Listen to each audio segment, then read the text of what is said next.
Good evening, fellow mothers. Toymatt here.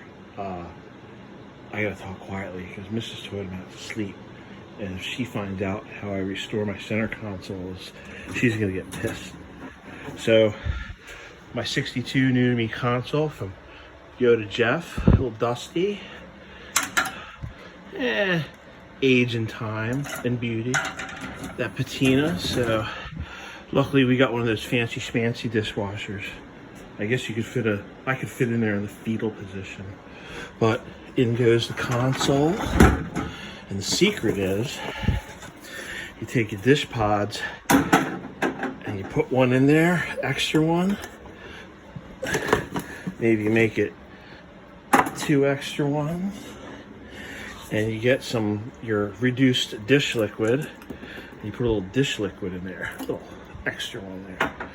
And then, it's all about the settings. You want it on heavy. You want some steam involved. Sani cycle. Do not heat and dry. No, no, no, no. And then start. That will look like a brand new center console when it's done. There we go. Now,